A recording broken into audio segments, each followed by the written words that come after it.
नमस्कार दोस्तों, स्वागत है आप सभी का अपने अपने यूट्यूब चैनल मैथ्स एकेडमी पर। दोस्तों, हमारी चल रही थी रीजनिंग की प्रैक्टिस सेट, उसके अंदर आज हमारा है पार्ट नंबर 26। इसका मतलब है कि पार्ट 25 तक हमने कर लिए हैं कंप्लीट। यदि आपने अभी तक वो वीडियो नहीं देखे हैं तो अपने इस चैनल पर जाकर जरूर देखिएगा, पसंद आए तो ज़रूर लाइक कीजिएगा और चैनल को सब्सक्राइब कीजिएगा ताकि आपको सबसे पहले इन वीडियोज़ का नोटिफिकेशन मिले। तो देखिएगा फ्रेंड्स, हम आपको थोड़ा सा डेमो देना चाहें तो देखिएगा, जैसे क्वेश्चन नंबर फर्स्ट है, मोची का चमड़ा से जो रिलेशन है दर्जी का किससे होगा। जैसे कि जो नेक्स्ट क्वेश्चन है सीरीज वाला 127, 63, 31, 15, 7, तो नेक्स्ट नंबर यहाँ पर क्या आएगा। जैसे कि ये समानुपात वाला देखिएगा, 13 का 20 से जो रिलेशन है 17 का कौन सी संख्या से होगा। कुछ इस टाइप के प्रश्न हम इस वीडियो में सॉल्व करने वाले हैं। 10 प्रश्न हम इसमें अलग अलग टॉपिक से, अलग अलग जैसे कैलेंडर से भी है, इस प्रकार से सभी टॉपिकों से हमने एक एक क्वेश्चन उठाया है। यदि आपको वीडियो पसंद आए तो जरूर लाइक कीजिएगा। चलिए हम बढ़ते हैं क्वेश्चन नंबर फर्स्ट की तरफ। क्वेश्चन नंबर फर्स्ट देखिएगा हमारा, नीचे दिए गए प्रश्न में संबंधित शब्द को चुनिए। मोची चमड़ा, मतलब मोची का चमड़ा से जो संबंध है दर्जी का किससे होगा।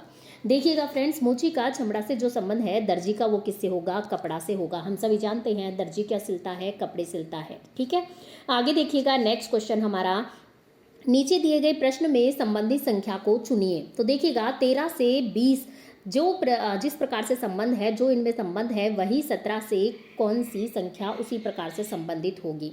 तो देखिएगा 13 से 20 हम किस प्रकार से ला सकते हैं। जैसे मान लो मैं 13 में कितने जोड़ूं कि 20 आ जाए। 13 में माना कि मैं 7 जोड़ूं तो मेरे क्या आते हैं, 20 आते हैं। लेकिन फ्रेंड्स ये 17 में भी मुझे 7 जोड़ने होंगे और 17 में मैं यदि 7 जोड़ती हूँ तो देखिएगा कितने प्राप्त होते हैं मुझे, 7 दूनी 14 की 4 हासिल लगी 1, मतलब कि 24 प्राप्त होते हैं। लेकिन हमारे ऑप्शन में चॉइस नहीं है, इसका मतलब कि ये वाला मेथड हमारा क्या है, गलत है। तो इसको तो हम कर देते हैं, देखिएगा इरेज। इसका मतलब हमें कोई दूसरा मेथड इसमें लाना होगा। दूसरे मेथड के लिए देखिएगा, मैं 13 को माना कि 2 से मल्टीप्लाई करूँ तो कितना मुझे प्राप्त होता है, 13 दूना 26। अब 20 लाने के लिए मुझे 26 में से कितना माइनस करना होगा, 20 लाने के लिए 26 में से मुझे 6 माइनस करना होगा, तब मुझे प्राप्त हो जाता है कितना, 20 प्राप्त होता है। इसी प्रकार मैं 17 की बात करूं तो देखिएगा 17 को मैं किससे मल्टीप्लाई करूं फ्रेंड्स, 2 से मल्टीप्लाई करूं। तो 17 को 2 से मल्टीप्लाई किया तो मुझे 34 प्राप्त होता है। ऊपर मैंने 6 माइनस किया तो इसमें से भी मैं 6 माइनस करके देखूं तो मुझे कितना प्राप्त होता है। देखिएगा 34 में से मैं 6 माइनस करती हूं तो मुझे कितना प्राप्त होता है, 34 में से 6 माइनस करते ही मुझे प्राप्त हो जाता है 28, मतलब कि 28, जो कि हमारे दिया गया है डी ऑप्शन में। इसका मतलब ये प्रोसेस हमारा एकदम सही है, ये मेथड एकदम सही है। इस प्रकार से ही आपको एग्जाम में सॉल्व कर देखना है। देखिएगा आगे हम बढ़ते हैं नेक्स्ट क्वेश्चन की तरफ। नीचे दिए गए प्रश्न में लुप्त संख्या ज्ञात करें। देखिए चिड़ियाएं भी आपका साथ दे रही हैं, इन्हें भी बहुत मजा आ रहा है आज पढ़ने में। तो देखिएगा नेक्स्ट क्वेश्चन, नीचे दिए गए प्रश्न में लुप्त संख्या ज्ञात करें। देखिएगा 4, 3, 2, 8, इस प्रकार के प्रश्नों में बहुत ज़्यादा समस्या होती है। तो हमको देख लेगा 4, 3, 2, 8 से, यहाँ पर चूंकि बड़ी संख्या है तो इन सभी से, चारों संख्याओं से मुझे 32 लाना होगा। 5, 3, 1, 9 से 24 किस प्रकार आएगा, 7, 3, 3, 7 से 70 किस प्रकार आएगा, ये भी हमें ज्ञात करना है। उसी प्रकार का जो रिलेशन है हमें किस में निकालना है, उसी प्रकार का रिलेशन हमारे 2, 9, 4, 12 से कौन सी संख्या आएगी, ये हमें ज्ञात करना होगा। तो चलिए हम शुरू करते हैं। देखिएगा इसको हम किस प्रकार से सॉल्व कर सकते हैं वो देखिएगा। जैसे मैं आपको बताऊं इसको सॉल्व करने का तरीका, तो इससे किस तरीके से हम 32 ला सकते हैं। देखिएगा माना कि यदि मैं 4 गुणा 3 कर दूं, ठीक है, 3 गुणा 2 कर दूं, तो देखिए 4 तिया 12, ठीक है, और 12 दूना 24, 24 तो मुझे यहाँ तक प्राप्त हो गया। अब 24 को मैं वापस से 8 से मल्टीप्लाई करूँगी तो 32 से बड़ी संख्या प्राप्त होगी, जबकि हमें लाना कितना है, 32 है। इसका मतलब मैं 8 को इसमें प्लस कर देती हूँ, 24 में मैं 8 को क्या कर देती हूँ फ्रेंड्स, प्लस कर देती हूँ। देन मुझे प्राप्त होता है 32, मतलब कि 32। इसी प्रकार का प्रोसेस हम नेक्स्ट सीरीज में अपनाते हैं। देखिएगा नेक्स्ट है 5 गुणा 3 गुणा 1, तो इनको मैं करती हूँ तो 5 तिया 15 और 15 एकम 15, ठीक है। इसको मैं प्लस कर देती हूँ 9 को। अब देखिएगा 15 को 9 से मल्टीप्लाई करूँगी तो 24 से बहुत ज़्यादा बड़ी संख्या प्राप्त होगी, लेकिन मुझे चाहिए कितना फ्रेंड्स, 24 चाहिए, इसलिए मैं 9 को इसमें ऐड कर देती हूँ ताकि मुझे 24 प्राप्त हो जाए। इसी प्रकार से आपको सॉल्व करना है। देखिएगा नेक्स्ट, देखिएगा 7 गुणा 3 गुणा 3 मैं करूँ तो मुझे कितना प्राप्त होता है, 63, मतलब कि 63 को मैं 7 से मल्टीप्लाई करूँ तो मुझे 70 से बहुत बड़ी संख्या प्राप्त हो जाएगी, लेकिन हमें तो कितना चाहिए फ्रेंड्स, 70 चाहिए। 70 के लिए मैं इसमें 7 क्या करती हूँ फ्रेंड्स, ऐड करती हूँ, तो मुझे 70 प्राप्त हो जाता है। अब हमें नेक्स्ट जो ज्ञात करना है वो देखिएगा, 2 गुणा 9 गुणा 4 में कर देती हूँ तो मुझे कितना प्राप्त होता है, 72, यानी कि 72। अब 72 में मैं 12 को गुणा करूँ तो मुझे बहुत बड़ी संख्या प्राप्त होगी, जो कि ऑप्शन में भी नहीं दी गई है। ऊपर सब में हमने प्लस किया है तो इसको भी हमें करना पड़ेगा प्लस। प्लस में कर देती हूँ 12, प्लस 12 में यदि कर देती हूँ तो मुझे कितना प्राप्त होता है, देखिएगा, तो मुझे प्राप्त होता है 84, यानी कि 84 मुझे प्राप्त होता है, जो कि दिया गया है हमारे डी ऑप्शन में। यानी कि इसका डी ऑप्शन क्या हो जाएगा फ्रेंड्स, सही जवाब हो जाएगा। इस प्रकार के प्रश्नों को आप 1-2 बार सॉल्व करके देखिएगा, देन आप छोटी से बड़ी संख्या ज्ञात करने की कोशिश कीजिएगा कि किस किस तरीके से आप इसे ज्ञात कर सकते हैं, जो कि सभी में सेम मेथड यूज़ कर सकें। आगे देखिएगा, हम नेक्स्ट क्वेश्चन की यदि मैं बात करूं तो नेक्स्ट क्वेश्चन है हमारा क्वेश्चन नंबर 4। कबूतर, पक्षी, कुत्तों, इनको हमें क्या करना है, कबूतर, पक्षियों, कुत्तों का हमें वैन आरेख बताना है कि किस प्रकार से संबंधित है। जैसा कि आप देख पा रहे हैं, जैसे कि माना कि ये हमने क्या है, पक्षी है, पक्षी के अंदर ही हमारे क्या आते हैं, कबूतर आते हैं, ठीक है, पक्षी के अंदर ही कबूतर आते हैं। लेकिन जो कुत्ते हैं वो बिल्कुल अलग होते हैं, तो कुत्ते बिल्कुल अलग हो जाएंगे, क्योंकि पक्षी और कुत्ते का कोई संबंध नहीं है। इस प्रकार का वैन आरेख हमारे कहाँ दिया गया है, फर्स्ट में, मतलब कि ऑप्शन नंबर ए इसका क्या हो जाएगा, सही जवाब हो जाएगा।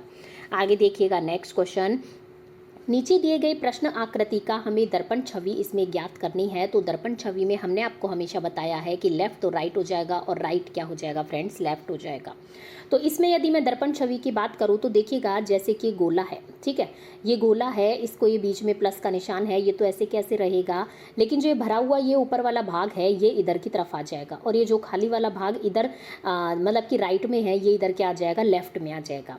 और इस प्रकार की जो हमें संरचना प्राप्त होती है वो है ऑप्शन नंबर बी में, मतलब कि इसका ऑप्शन नंबर बी क्या हो जाएगा फ्रेंड्स, सही जवाब हो जाएगा।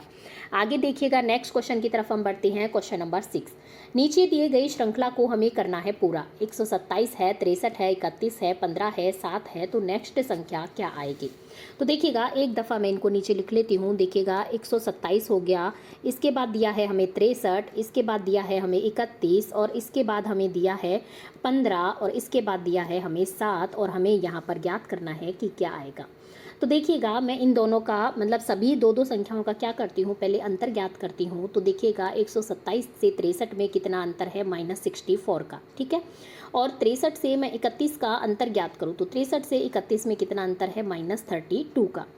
31 से मैं 15 की तरफ जाती हूँ तो मुझे प्राप्त होता है -16 का अंतर, और 15 से मैं 7 की तरफ जाती हूँ तो मुझे प्राप्त होता है -8 का अंतर। इसका मतलब आप क्या समझ पा रहे हैं, देखिएगा 32 का मैं मान लो 64 में भाग दूं तो कितनी बार जाएगा, 32 का मैं भाग दूं 64 में तो 2 बार जाएगा। 16 का मैं 64 में भाग दूं तो 2 बार जाएगा, ठीक है। और 8 का मैं 16 में भाग दूं तो 2 बार जाएगा। इसका मतलब यहाँ पर क्या आना चाहिए कि भाग 2 बार चला जाए, इसका मतलब यहाँ पर क्या आना चाहिए, 4 आना चाहिए, मतलब -4, ठीक है। तो -4 आएगा तो इसका भी भाग कितनी बार चला जाएगा, 2 बार चला जाएगा। इसका मतलब -4 करके मैं लिखूँ तो 7 - 4, 7 - 4 करूँगी तो कितना आएगा, 3 आएगा, मतलब कि यहाँ पर 3 आएगा क्वेश्चन मार्क की जगह। तो 3 कौन से ऑप्शन में दिया गया है, 3 हमें दिया गया है ऑप्शन नंबर बी में। इसका मतलब ऑप्शन नंबर बी इसका सही जवाब हो जाएगा। मुझे पूरी उम्मीद आपको समझ में आ गया होगा, ना समझ में आए तो कमेंट बॉक्स में आप पूछ भी सकते हैं। नेक्स्ट क्वेश्चन देखिएगा, 27 सितंबर को है शनिवार, उसी वर्ष 27 अक्टूबर को कौन सा दिन होगा। कैलेंडर से संबंधित प्रश्न है, जो कि सब लगभग सबका सेम मेथड होता है, आपको प्रोसेस पता होना चाहिए बस। तो देखिएगा, इसमें हम हमेशा दिनों की संख्या ज्ञात करते हैं। तो 27 सितंबर को क्या है, शनिवार है, उसी वर्ष 27 अक्टूबर को कौन सा दिन होगा। तो 27 सितंबर को देखिएगा, यदि मैं 30 दिन का सितंबर का महीना होता है, इसमें से 27 दिन तो मैं माइनस कर दूं, क्योंकि इसके बाद के दिन की बात हो रही है, बच्चे कुछ दिन की। इसके बाद कितने दिन बचते हैं, मेरे पास 3 दिन बचते हैं। उसी वर्ष 27 अक्टूबर को, मतलब 27 अक्टूबर तक के दिन हमें इसमें जोड़ने होंगे। इसका मतलब मैं इसमें क्या जोड़ देती हूँ, 27 दिन जोड़ देती हूँ, जो कि अक्टूबर वाले हैं। ये कोइंसिडेंट है कि इसको जोड़ने पर भी ये क्या आ गए, 30 आ गए, ठीक है। तो 30 आ गए। अब 30 कुल दिन हो गए हमारे 30। अब 30 में मैं क्या करूँगी, 30 में मैं दूंगी किसका भाग फ्रेंड्स, 7 का भाग दूंगी, क्योंकि 7 दिन का होता है हमारा एक सप्ताह, इसलिए 7 का भाग देते हैं, और जो शेष फल होता है उससे हमें इसमें मतलब होता है। तो देखिएगा 7 चौक क्या होता है, 28, अब 30 में से 28 गए तो कितने बचे फ्रेंड्स, 2 बच गए। मतलब कि जो 2 है ये हमारी काम की चीज़ है कि 27 सितंबर को तो शनिवार था, इसमें मैं +2 ऐड करूँ, वही 27 अक्टूबर को वार होगा। तो इसमें मैं 2 ऐड करूँ तो शनिवार, रविवार, सोमवार। इसका मतलब कि ऑप्शन नंबर डी इसका सही जवाब हो जाएगा, सोमवार होगा 27 अक्टूबर को। नेक्स्ट क्वेश्चन की तरफ बढ़िएगा। क्वेश्चन नंबर 8 क्या कहता है, देखिएगा, ब्लड रिलेशन वाला ये प्रश्न है जो कि हमेशा हर एग्जाम में पूछे जाते हैं। देखिए, यदि पी पति है क्यू का और आर माता है एस और क्यू की, तो आर से पी का क्या संबंध होगा। देखिएगा, पी जो है वो क्या है, पति है। पति के लिए हमेशा हम ऐसा बनाते हैं, पी पति है क्यू का, तो क्यू क्या हो गई, फीमेल, और पी क्या हो गया, मेल, मतलब कि प्लस। आर माता है एस और क्यू की। देखिएगा, इसका जो एस और क्यू भाई या बहन जो है एस हो गया, ठीक है। इनकी जो माता है वो क्या है, आर है। इनकी माता हो गई आर, ये मेल वो फीमेल हो गई, ठीक है। और ये क्या बोल रहा है आगे, तो आर से पी का क्या संबंध है, आर से इस पी का क्या संबंध है, ठीक है। तो आर क्या हो जाएगी, इसकी सास, ठीक है। आर क्या हो जाएगी, इसकी सास हो जाएगी। इसका मतलब ऑप्शन नंबर डी इसका सही जवाब हो जाएगा। ऑप्शन नंबर डी में दिया गया है सास। तो आर से पी का क्या संबंध हो जाएगा, सास का संबंध हो जाएगा। इन दोनों की माता हो गई और ये इसका पति है तो ये इसकी सास हो गई। आगे देखिएगा, नेक्स्ट क्वेश्चन की तरफ हम बढ़ते हैं। नीचे दिए गए निम्नलिखित शब्दों का सही क्रम हमें बताना है। फसल है, जड़ है, तना है, बीज है, फूल है। तो देखिएगा, सर्वप्रथम हम क्या बोते हैं, बीज बोते हैं। बीज बोने के बाद क्या होता है, उसमें जड़ आती है, ठीक है। फिर जड़ के बाद हमारे क्या होता है, जड़ के बाद आता है तना। देखिएगा, जड़ के बाद आता है तना, उसके बाद क्या होता है, उसके बाद आता है फूल, और उसके बाद हमारी फसल तैयार हो जाती है। इसका मतलब 4 2 3 5 1 ये हमारे दिया गया है ऑप्शन नंबर बी में, 4 2 3 5 1। तो ऑप्शन नंबर 20 का सही जवाब हो जाएगा। आगे देखिएगा, नेक्स्ट क्वेश्चन है हमारा क्वेश्चन नंबर 10। क्वेश्चन नंबर 10 क्या कहता है फ्रेंड्स, यदि ए भाग को प्रदर्शित करता है, बी प्लस को दर्शाता है, सी माइनस को दर्शाता है और डी मल्टीप्लाई को दर्शाता है, तो हमें इसकी वैल्यू निकालनी है। तो देखिएगा, चॉइस ए की जगह मैं लिख देती हूँ भाग, भाग के बाद क्या है 6, फिर आता है डी की जगह क्या लिखना है, मुझे प्लस लिखना है, प्लस को दर्शाता है। फिर आता है 4 के बाद आता है बी क्या दर्शाता है, देखिएगा डी मल्टीप्लाई को दर्शाता है, डी किसको, मल्टीप्लाई को। 4 के बाद आता है ये बी किसको दर्शाएगा, प्लस को। इसके बाद आता है 9 के बाद आता है सी दर्शाता है माइनस को, और फिर आ जाएगा 8। तो सबसे पहले इस प्रकार की संक्रिया में हम जानते हैं, हम सबसे पहले किसे सॉल्व करते हैं फ्रेंड्स, भाग को सॉल्व करते हैं, ठीक है। तो मैं भाग इसमें दूँ तो देखिएगा, भाग 6 का मैं चॉइस में भाग दूँ तो आप बताइए कितनी बार जाएगा, 6 दूनी 12, 6 ती 18, 6 चौका 24, मुझे प्राप्त होता है 4 को मैं मल्टीप्लाई करूँ 4 से, प्लस 9 से, मतलब 8 में से 8 को मैं माइनस कर दूँ 9 में से, तो मुझे 1 प्राप्त हो जाता है। इसके बाद हमें सोल्व करना है मल्टीप्लाई को, 4 चौक हो जाता है 16 प्लस 1 = मुझे कितना प्राप्त हो गया, 17 प्राप्त हो गया। 17 हमारे दिया गया है ऑप्शन नंबर सी में, इसका मतलब ऑप्शन नंबर सी इसका सही जवाब हो जाएगा। तो फ्रेंड्स, आज के हमारे 10 क्वेश्चन होते हैं कंप्लीट। मुझे पूरी उम्मीद है ये आपको समझ में आ गए होंगे। आपको किसी भी क्वेश्चन में समस्या है तो आप हमें कमेंट बॉक्स में पूछ सकते हैं। और जीके से संबंधित हमारा दूसरा चैनल है मिशन एनसीईआरटी फॉर आरपीएससी, यदि आपने वो भी सब्सक्राइब नहीं किया है, यदि वो आपके काम आए तो उसे भी आप सब्सक्राइब कर सकते हैं। और ये चैनल यदि आपके काम आता है, यदि आपको हमारे वीडियोस पसंद आते हैं, हमारा तरीका पसंद आता है, तो आप इसे भी लाइक कर सकते हैं, चैनल को सब्सक्राइब कर सकते हैं। अब हम आपको मिलते हैं नेक्स्ट वीडियो में नेक्स्ट रीजनिंग टेस्ट सीरीज के साथ। तब तक आप बने रहिए मैथ्स अकेडमी के साथ। धन्यवाद।